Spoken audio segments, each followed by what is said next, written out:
Charles Hope était un agent immobilier de 41 ans vivant en Floride. Sa vie paraissait en tout point tranquille, mais un beau jour, ses proches vont se rendre compte qu'il avait tout simplement disparu. En y repensant, les jours précédant sa disparition, son comportement avait été quelque peu étrange. Il avait été rendre visite à chaque personne qu'il appréciait et leur avait dit de derniers mots vraiment troublants. Une enquête sera alors lancée et les détectives ne seront pas au bout de leur surprise. Pour tout savoir sur la triste et mystérieuse histoire de Charles Hope, lançons-nous maintenant dans la vidéo.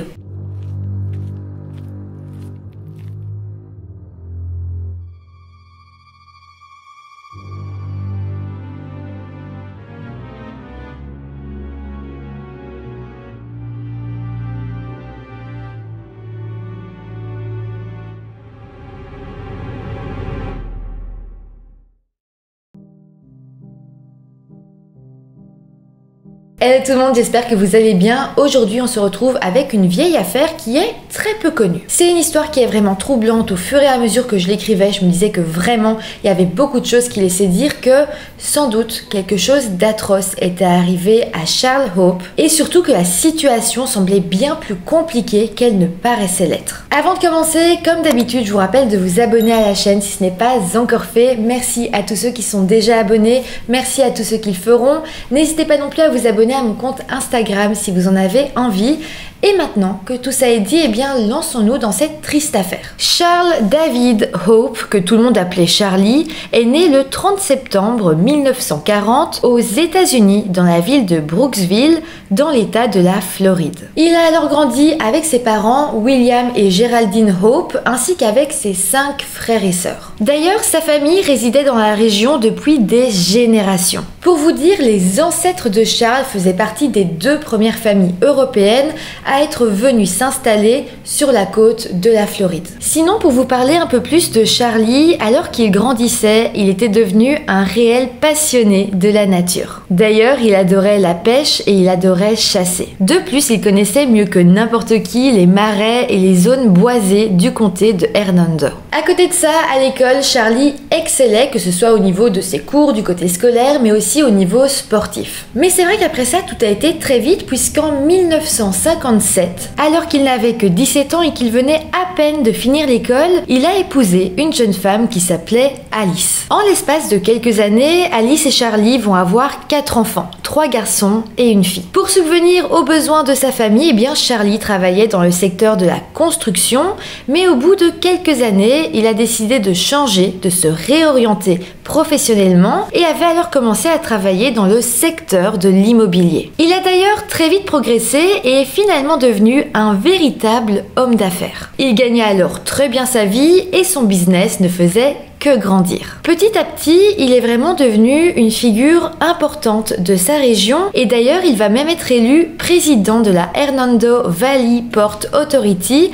Il s'agit en fait d'un conseil assez important du comté qui est chargé de l'entretien des voies navigables. Mis à part ça, il faut aussi savoir qu'en plus de très bien réussir sa vie professionnelle, Charlie était également une figure très aimée de sa ville. La plupart des gens le décriront d'ailleurs comme une personne gentille et généreuse qui ferait n'importe quoi pour n'importe qui. Mais bon, on va pas se mentir, c'est vrai que Charlie avait également des défauts. Par exemple, plusieurs personnes de son entourage diront que parfois il avait un humour un peu gras et qu'il avait tendance à faire des blagues un petit peu vexantes. Mais aussi, et c'est l'un de ses principaux défauts, Charlie était vraiment un coureur de jupons. D'ailleurs, c'est à cause de ses infidélités que lui et Alice ont fini par divorcer. Par contre, eh bien, le divorce s'est passé en bons termes et après ça, les deux sont même restés amis. Pour vous dire, un des amis de Charlie parlera d'ailleurs de cette relation qu'il entretenait avec Alice.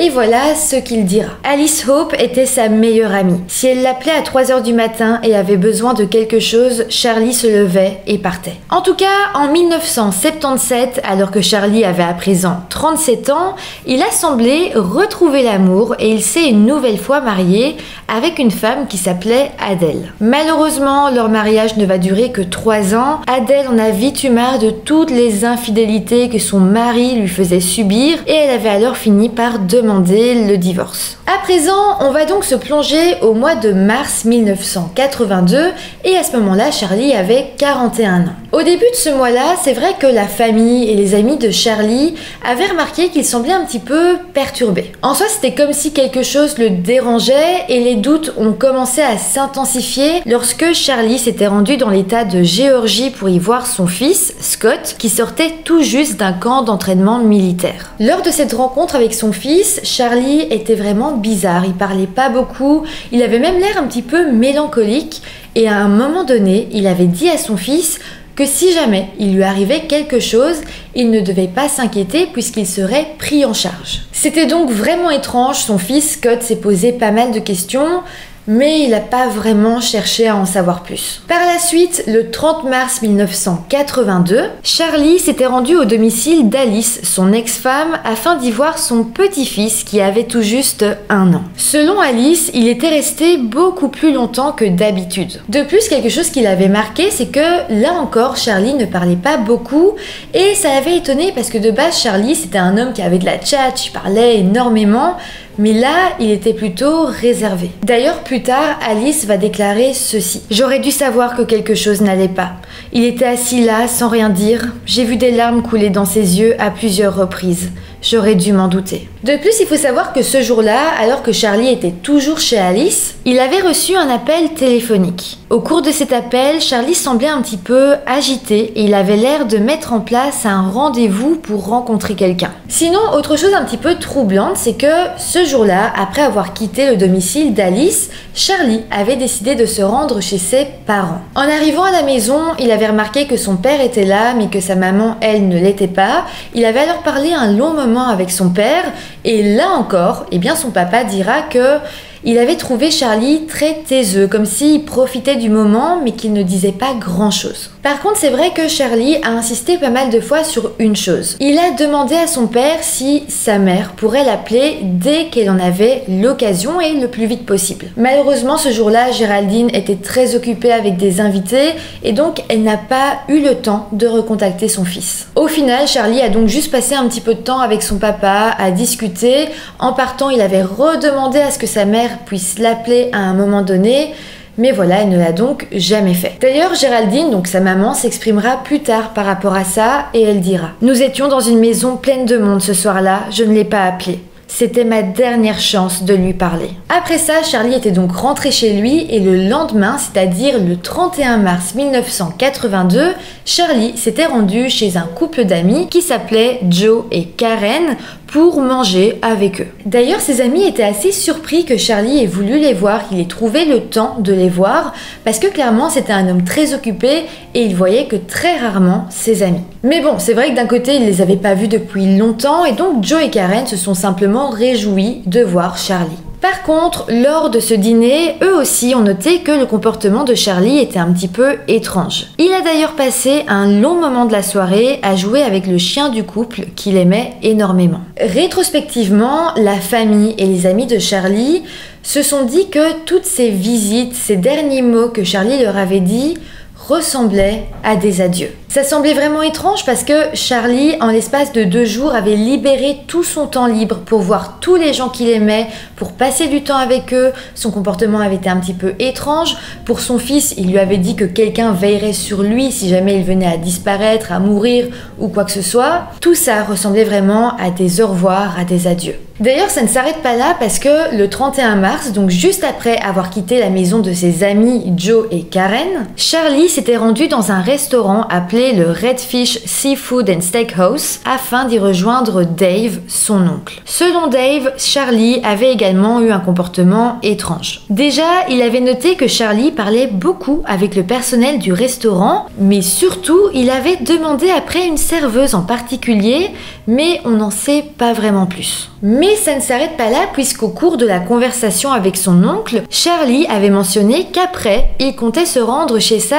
petite amie. C'était donc une nouvelle d'informations puisqu'à ce moment-là, on ne savait pas que Charlie fréquentait quelqu'un. En tout cas, une chose est sûre, là encore, la conversation entre Charlie et Dave paraissait différente et il était sûr que quelque chose n'allait pas. Dave parlera à son tour un petit peu plus tard de ce moment et il dira « Charlie s'inquiétait de quelque chose, il n'y avait aucun doute là-dessus. J'aurais dû lui dire quelque chose, j'aurais dû essayer de lui faire dire ce qu'il pensait, mais vu l'état de Charlie, s'il voulait en parler, il l'aurait fait. » Par la suite, on sait que Charlie était sorti du bar vers 1h du matin. Par contre, les témoignages varient, donc on ne sait pas vraiment s'il était resté un petit peu seul après le départ de son oncle ou non. Par contre, une chose est sûre, c'est que Charlie avait quitté le bar sans terminer la boisson qu'il avait commandée, ce qui n'était pas vraiment dans ses habitudes. En tout cas, je vous le dis d'ores et déjà, mais après ça, eh bien, plus personne ne le reverra en vie. 2 jours plus tard, nous étions alors le 2 avril 1982. Et justement, ce jour-là était le jour de l'anniversaire de Géraldine, c'est-à-dire la mère de Charlie. Mais voilà, Charlie n'avait donné aucun signe de vie et n'avait pas souhaité un joyeux anniversaire à sa mère. Là, Géraldine avait vite compris que quelque chose n'allait pas parce qu'elle savait que son fils ne manquait jamais son anniversaire. Elle avait alors décidé de l'appeler elle-même, mais malheureusement, elle n'avait reçu aucune réponse. Après ça, les jours vont encore passer et à présent, nous étions donc le 6 avril. Ce jour-là, Carole, qui est la secrétaire de Charlie, s'était rendue au bureau pour sa journée de travail et en arrivant, elle s'est garée sur le parking et elle a remarqué que la camionnette de Charlie était garée. Ça voulait donc dire qu'il était déjà arrivé au bureau. Elle est donc entrée, mais c'est là qu'elle s'est rendue compte qu'il n'y avait personne dans le bâtiment. Oui, la camionnette de Charlie était bien là, mais lui ne semblait pas être sur place. C'est vrai que immédiatement, Carole a été assez inquiète parce que c'était inhabituel. Elle avait alors pris la décision d'appeler les parents de Charlie pour savoir où il se trouvait. Ils vont se rendre compte que personne ne savait où était Charlie, et ce depuis des jours. À partir de là, la famille de Charlie n'a pas voulu perdre plus de temps et a alors signalé sa disparition à la police. Les enquêteurs se sont alors rendus jusqu'à la camionnette abandonnée de Charlie afin de voir s'ils ne pouvaient pas y trouver quelques indices. Là, déjà, ils vont noter que la camionnette était verrouillée, ce qui était quand même assez étrange puisque Charlie ne fermait jamais sa camionnette à clé. Mis à part ça, à l'intérieur, la police va retrouver en tout 2000 $ de matériel de chasse et de pêche, et en soi, rien de tout ça n'avait été volé, donc il n'y avait aucun signe d'acte criminel.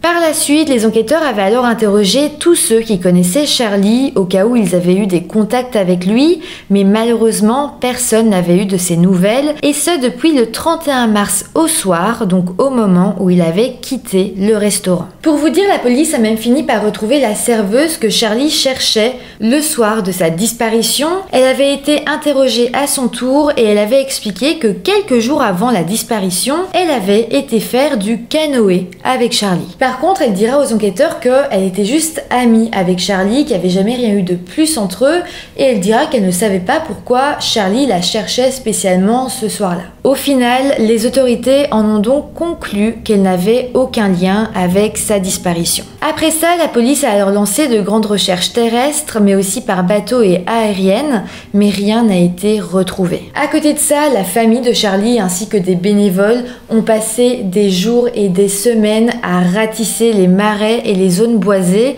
mais là encore, ça n'a rien donné. En soi, plus le temps passait, plus la disparition de Charlie devenait inquiétante. D'ailleurs, il faut savoir que cette année-là, déjà 4 femmes avaient disparu dans les comtés voisins et les habitants commençaient à avoir peur qu'un tueur en série soit la cause de toutes ces disparitions irrésolues. D'ailleurs, il y a une chose qui est complètement folle dans cette histoire. Le 23 mai 1982, c'est-à-dire à peine 2 mois après la disparition de Charlie, ses parents, William et Géraldine, étaient tombés par le plus grand des hasards sur un crâne humain alors qu'ils étaient en pleine nature en train de cueillir des mûres. Ils avaient alors appelé la police et à leur grand soulagement, il ne s'agissait pas du crâne de leur fils. Par contre, le crâne a été identifié comme appartenant à une certaine Margot Deslimons, une femme de 39 ans qui était, tout comme Charlie, agente immobilière. Elle avait disparu en 1981, donc un peu moins d'1 an avant la disparition de Charlie, et c'est complètement fou quand on y pense qu'elle aussi était agente immobilière et que c'est les parents de Charlie qui ont retrouvé ses ossements. En tout cas, pour le cas de Margot Delimon, après enquête, la police apprendra qu'elle avait été assassinée par le tueur en série James Winkless, mais je vous le dis d'avance, ils n'ont pas vraiment trouvé de lien entre la mort de Margot et la disparition de Charlie. Oui, c'était des hasards vraiment troublants, mais en soi, dans les preuves matérielles, il n'y avait rien qui les reliait réellement entre eux. Mais attendez, parce qu'on est encore loin d'être au bout de toutes nos surprises. Pendant l'enquête, un des détectives va parler avec les forces de l'ordre du comté voisin de Pasco et va faire une étrange découverte. On va apprendre que dans ce comté, un autre agent immobilier avait disparu. Il s'agissait d'un homme du nom de Roman Stangerlin qui était un ancien prêtre catholique qui était donc devenu agent immobilier. Roman avait lui aussi été porté disparu en 1982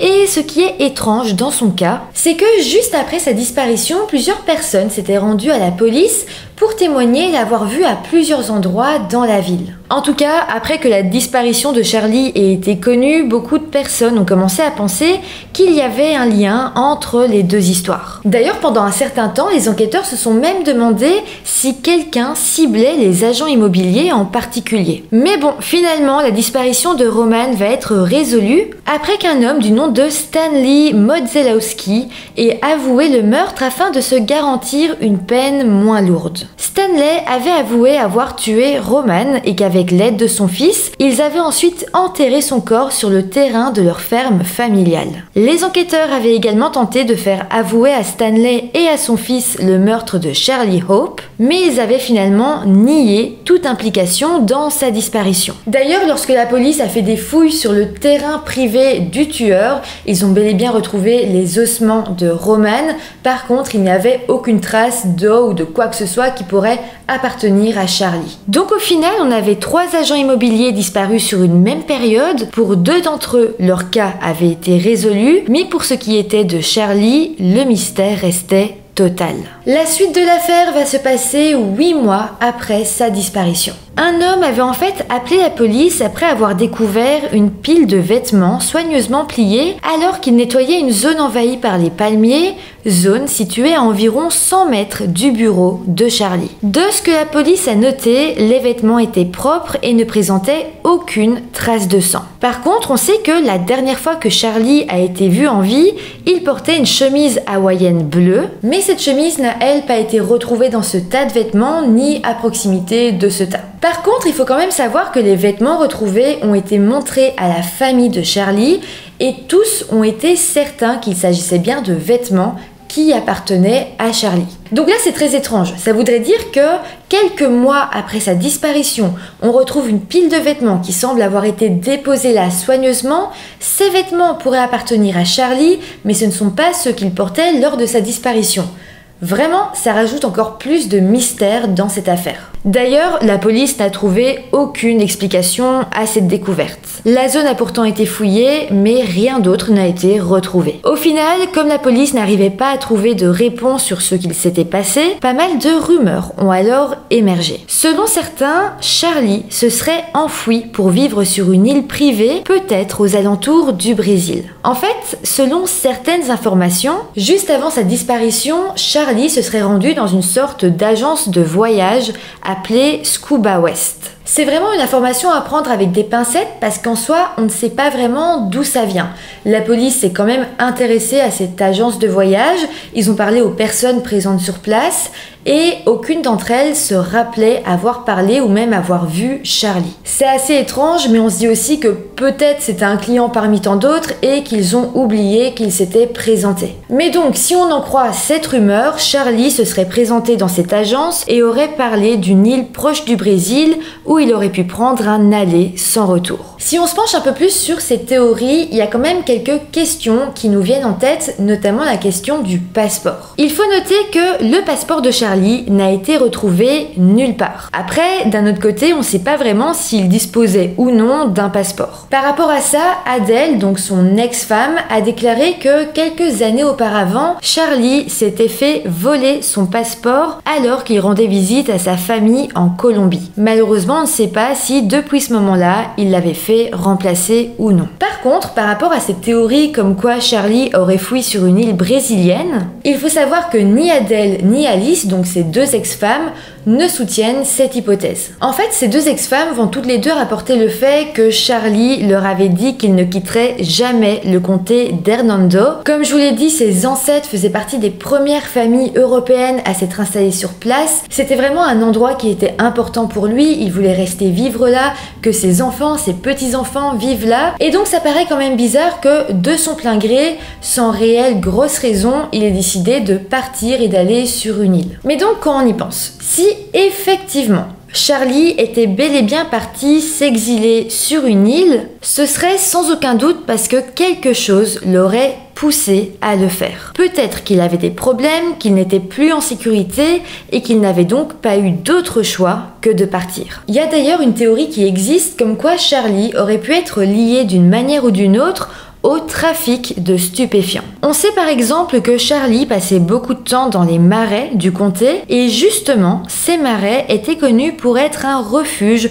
pour les activités liées à la drogue. On peut donc se demander s'il était lié à quelque chose de la sorte ou même s'il n'avait pas vu quelque chose qu'il ne devait pas voir. La police avait alors essayé de se renseigner sur Charlie et sur son rapport à la drogue. Mais là encore c'est bizarre parce qu'ils vont tomber sur plusieurs témoignages assez différents. Un des amis proches de Charlie dira qu'il détestait ça, qu'il ne voulait rien avoir à faire avec la drogue et que ce n'était donc absolument pas son truc. Mais une autre source proche de Charlie va dire quelque chose d'un petit peu différent et dira que Charlie ne semblait pas être totalement contre la drogue et qu'il lui arrivait même parfois de fumer de la marijuana. Après, peut-être qu'il était juste contre la drogue dure, mais que pour lui, la marijuana n'en faisait pas vraiment partie. C'est effectivement une possibilité, mais c'est vrai que ces deux témoignages opposés restent étranges. D'ailleurs, si on demande aux enfants de Charlie, ils sont de leur côté assez convaincus que les stupéfiants illégaux sont à l'origine de la disparition de leur père. Tammy, l'une des filles de Charlie, a d'ailleurs déclaré « Nous avons tous cru que la drogue était impliquée dans la disparition de papa, que papa vende de la drogue ou qu'il enquête sous couverture. » D'ailleurs, il faut savoir que peu de temps avant la disparition de Charlie, il y avait eu un incendie criminel où un couple avait été brûlé vif dans leur voiture après avoir baigné dans des affaires de trafic de stupéfiants. Selon certains, il était alors possible que Charlie ait été dans la même organisation criminelle que ce couple brûlé vif. Pourquoi est-ce qu'on pense ça? Eh bien, c'est parce que Charlie avait tendance à faire pas mal d'allers-retours assez fréquemment vers le Mexique. On le sait, il y a énormément de trafic de drogue qui se font entre les États-Unis et le Mexique, alors peut-être que c'était la raison pour laquelle Charlie faisait autant d'allers-retours. Quoi qu'il en soit, Charlie de son côté disait à ses proches que s'il allait aussi souvent au Mexique, c'était pour y voir sa petite copine. Je précise que personne n'a jamais rencontré cette copine, on ne sait pas si elle existe, mais en tout cas c'est la version officielle de ses déplacements. Ça nous ramène donc à cette théorie comme quoi Charlie aurait pu être dans le même groupe que les deux dealers qui ont été assassinés. À ce moment-là, on peut se dire que peut-être qu'il en savait trop à propos de cet incendie, et si c'était le cas, il aurait donc pu être à son tour assassiné pour être sûr qu'il ne dise rien. En soi, cette théorie de trafic de drogue et de règlement de compte est l'une des théories principales dans cette affaire. Mais c'est vrai qu'au final, la police n'a pas pu enquêter plus loin pour la simple et bonne raison qu'on n'a aucune preuve matérielle, c'est que des rumeurs, c'est que des suppositions, rien de plus. Sinon, avant de terminer, je vais quand même vous parler d'une dernière théorie qui personnellement me semble plus que plausible. On le sait, je vous l'ai dit, mais Charlie était un homme à femme. On peut donc se demander s'il n'avait pas eu une aventure avec une femme mariée et qu'il aurait par la suite été assassiné par un mari ou un petit ami jaloux. Là encore, il n'y a pas de preuves réelles, mais ça reste plausible. Malheureusement, Géraldine, la maman de Charlie, est décédée en 1991 sans jamais savoir ce qui était arrivé à son fils. Par contre, peu de temps avant sa mort, voilà ce qu'elle a déclaré. Je continue à penser qu'il y a quelqu'un. En fait, nous savons qu'il y a quelqu'un qui sait ce qui lui est arrivé. Il n'a pas quitté son bureau à pied pour l'Amérique du Sud. Quelqu'un sait ce qui lui est arrivé. Les enfants de Charlie, eux aussi, gardent espoir et d'ailleurs David s'était lui aussi exprimé auprès des journalistes et il avait dit ceci. « Je pense que je dois à mon père de découvrir ce qu'il s'est passé peu importe où ça me mène et ce qu'il s'est passé. Il mérite mieux qu'un gros point d'interrogation. Si c'était moi ou l'un de mes frères ou sœurs qui avions disparu, il n'aurait jamais laissé tomber. Voilà, malheureusement aujourd'hui, on n'en sait toujours pas plus. Il faut savoir que Charlie a été déclaré mort en 1982 parce qu'en soi, on n'avait aucun signe comme quoi il était toujours en vie. Personnellement, je peux croire en cette théorie de trafic de drogue. Je crois aussi en l'une des théories avancées par sa propre fille, comme quoi Charlie aurait en fait pu être un enquêteur sous couverture. En fait, je me dis que l'histoire est tellement étrange qu'il y a aussi cette possibilité qu'il ait vu quelque chose qu'il ne devait pas voir, qu'il ait dû enquêter pour la police et qu'à présent il ait été caché par le service de protection des témoins. Ça pourrait expliquer pourquoi il avait pris le temps de bien dire au revoir à chaque personne qu'il aimait avant d'être caché quelque part. En tout cas, vous, n'hésitez pas à me dire en commentaire quelles sont vos théories par rapport à cette histoire. N'hésitez pas non plus à mettre des petits pouces en l'air si la vidéo vous a intéressé, à vous abonner à la chaîne et moi je vous dis à très vite pour une nouvelle vidéo. Bye!